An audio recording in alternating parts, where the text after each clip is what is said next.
For me, the word that best describes faithfulness is the word constant. Pag sinabi ko yun in one word, masasabi ko yung word na love. If there's one word to describe faithfulness, it's not just a word, but it's a name. And that is Jesus. Amen. For me, faithfulness in one word is respect. Every time you look at the word faithfulness, pag kinumpara mo yan sa loyalty, loyalty has something to do with yung sa relationship mo sa bagay o sa bansa.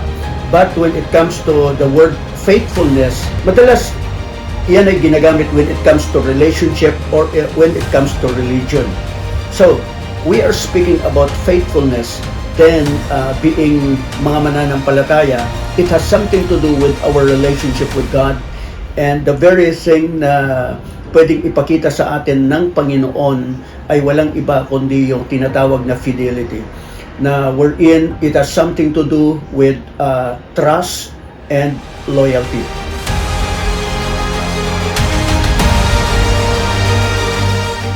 Pagdating naman sa favorite Bible story na akin, gustong-gusto pagdating sa kwento ng mga tao sa Biblia, yung kwento ni Joseph ang gustong-gusto ko. Kasi hindi ba, literal na nangyayari sa kapanahunan natin na hindi pwede sa loob ng isang pamilya walang pag-aaway-away. Pero doon natin makikita na si Joseph, dahil nga siya ay tapat sa Panginoon, nasabing gano'n, kahit saan siya magpunta, yung katapatan ng Panginoon, patuloy na gumagawa at tumitigil kay Joseph, at dumaan siya sa ups and downs ng kanyang buhay, di ba? Nandiyan nakulong siya, but still, kahit nakakulong siya, kasama niya pa rin ang Panginoon. So sa lahat ng area ng buhay niya, hindi siya iniwanan ng Panginoon. Sa lahat ng area ng buhay niya, nakita niya at naranasan niya kung gaano kabuti ang Panginoon sa buhay niya.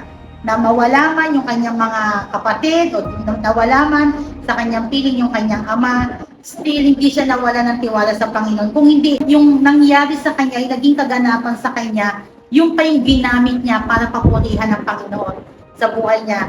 At ang isa sa talagang nakatatak sa akin, yung sinabi ni Joseph sa kanya mga kapatid, kasi hindi ba namatay yung tatay nila. Nung sinabi gano'n ng mga kapatid niya na gumawa tayo ng istorya, sabihin natin na pinilin sa atin ng ama na huwag tayong sasaktan ni Joseph. Ganun, diba? Sabi gano'n ni Joseph, huwag kayong mabahala o huwag kayong kabahan, huwag kayong matakot. Dahil nangyari o naganap yung lahat ng bagay na to, dahil pinlano ng Diyos. Pinlano ng Diyos na mauna ako dito para ihanda yung ating kinabukasan. So sa buhay natin, ganun din. May mga pangyayari sa buhay natin na hindi natin alam, hindi natin kontrolado. Pero isang nakatitiyak, pag ipinagkatiwala natin sa Panginoon, yung magiging final outcome nito is maganda para sa ating buhay. Yung storya ni Ruth at ni Naomi, madalas pag nagkakasal ginagamit yung salitang till death do us part, pero hindi sa mag-asawa ginamit yon. Yun ay salita na binitawan ni Ruth kay Naomi. So that's why you will always understand when it comes to faithfulness, there's always a price to pay.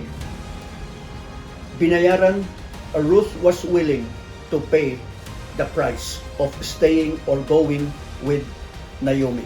So, lalo na kapag binasa niyo yung talata at yung willingness niya na yung nag-sacrifice siya na maghanap buhay para lang sa ikabubuhay nila ni Naomi. The favorite Bible story that comes into mind about the faithfulness of God is the story of Elijah. I love yung story na in a time of famine, Elijah was sent to Brook Cherith and God has sent the ravens to feed him there. Afterwards, when the brook dried up, the Lord sent Elijah to a widow in Zarephath.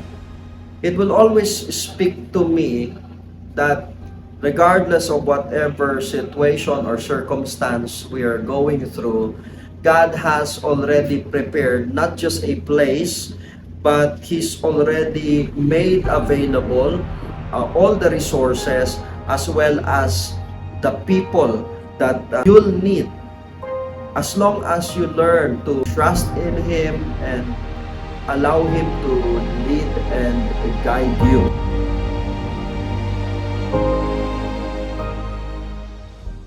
So So nakita ko yung katapatan ng Panginoon dahil unang-una, nung nagsimula ako sa ministry, nagsimula ako na mag-serve sa Panginoon, wala akong kaalam-alam, wala akong idea even dun sa pag-ibig ng Panginoon. Na kung saan basta na-push lang ako going into the ministry dahil nga walang ibang worship leader.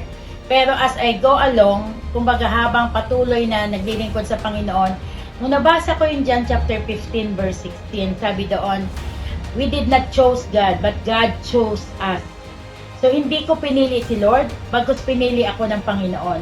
So, ibig sabihin nun, kahit pa yung wala akong alam, kahit pa hindi ko masyadong 100% na unawaan yung calling ng Panginoon, kahit pa sabihin mo yung experience ko about the love, kasi takot ako na magtiwala, takot ako na mag-trust sa isang tao, dahil sa experience ko nung bata pa ako, pero nung naranasan ko yung pag-ibig ng Panginoon, doon ko nakita at nabasa yung verse na yun na hindi pala ako yung pumipili kay Lord, siya pala yung pumipili sa akin. Nagkaroon ako ng confidence na, wow, God is so faithful to His word, na kahit pa sabihin mo, marami akong failure, marami akong pagkukulang, pero God is so faithful to His promises and He always loved me no matter what.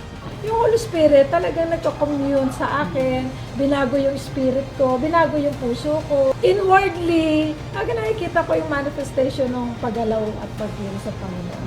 Though sa outwardly, marami naman temptations sa siyang people. So, late na rin man ako nag-asawa. Sanan ko rin yung mga temptations na yun. Pero yung grace ni Lord, di ba, lagi na andyan. Yung pagpapaalala ng leaders natin, lagi tayo makikinig. Yung ating mga pastors, lagi tayong makikinig sapagkat sila na nagmamalasakit sa atin. Si Satanas, walang malasakit sa atin. Biyaya ng Panginoon, salamat sa Panginoon. Kahit naman hanggang ngayon yung personal worship sa akin, personal worship ko, ay may iiyak na tayo doon sa love ni Lord, sa grace ni Lord. Hindi natin masusukat yung pag-ibig ng Diyos sa atin. Dahil hanggang ngayon, matapat siya, good siya. May minamanifest siya sa buhay natin kung sino siya sa atin.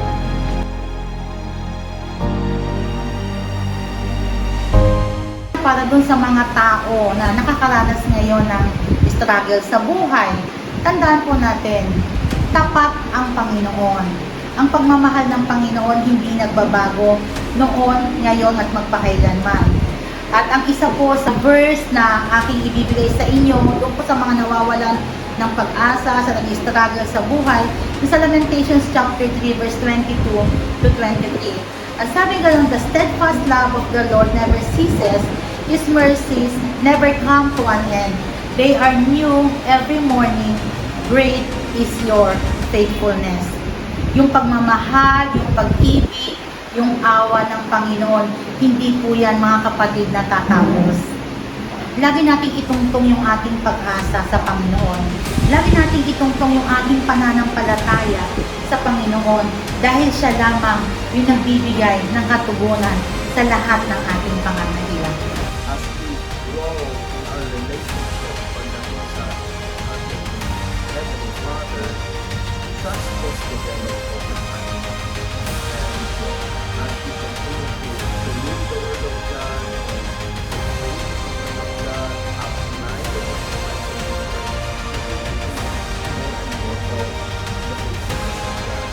I like to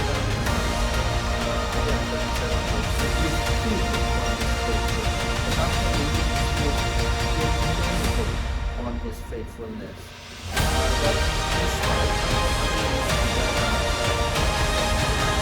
Situations or circumstances in life, you can trust that everything will go as God has planned it, and that maybe hindi nangyayari the way we want it. Continue to trust in His goodness. You can trust that God is faithful, and as you take the time to read on His Word at makita mo yung mga miracles at mga stories of what God did in the past, you're actually feeding on the faithfulness of God, and this will inspire you to live by faith, to walk by faith, even though kahit na sometimes we don't see it, we will be assured na we will see the faithfulness of God He will never fail. Continue to believe God that the best is yet to come. Every day, read your Bible. Every day, huwag tayo makalimutan na tinawag sa Diyos. Feed yourself by the Word. Attend fellowship. We just want to encourage you na tayong bibitaw. At kasi ang Diyos hindi tayo binibitawan.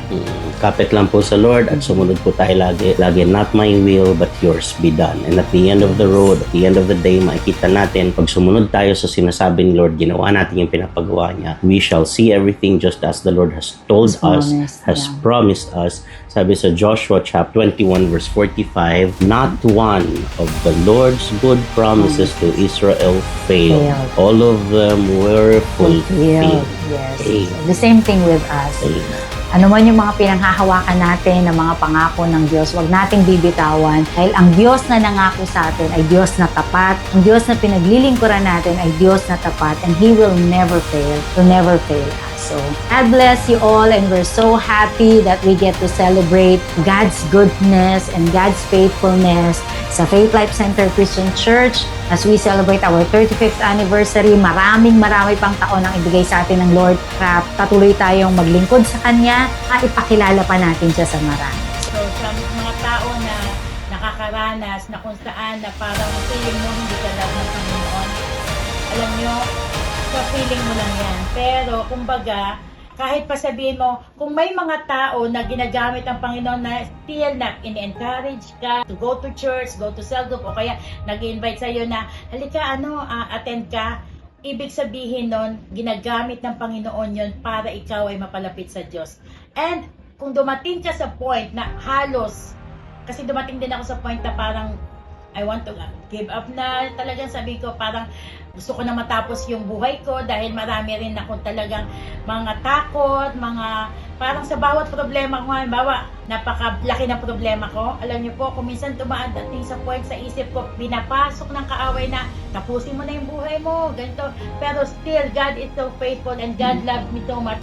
Meron siyang pinapakita, meron siyang ginagamit para ako ay encourage, or at the same time merong mga story o kaya napapakinggan ko lang, halimbawa may mga nagkukwentuhan, doon ko nakikita na still God loves me so much and God has a purpose in my life. Give time to the Lord. Seek ye first the kingdom of God, at para makita mo yung katapatan niya, I believe na hindi pwedeng sabihin natin na iyan ay one-way street. It is always a two-way. Okay? So, God will meet you. So, draw nigh unto the Lord, and the Lord will draw nigh unto you.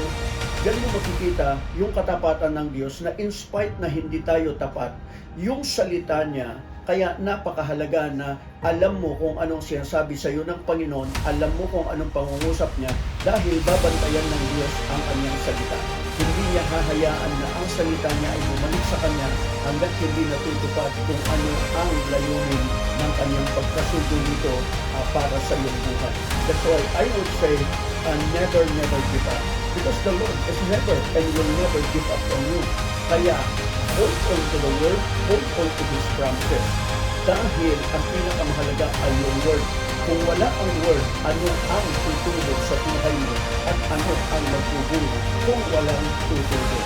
At ano ang patutubuin ng Panginoon kung walang Word? So, get the Word from the Lord and hold on to that Word and know that God is faithful even though sometimes we are not faithful.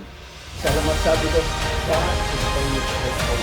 And yung sinimulan ng Diyos sa buhay mo, hindi ho pwedeng hindi niya tapusin. Tatapusin niyo yun if you are willing. So the thing is, if you are willing, okay, katulad lang yan ng panahon ni Moses. God is willing to bring them out of Egypt and to bring them to the promised land. Naroon nagaantay ang promised land. Pero it will be unbelief if you don't believe, if you don't put faith in the Word of God, then iyon ang it will determine kung ano magiging outcome. But I would say God is faithful.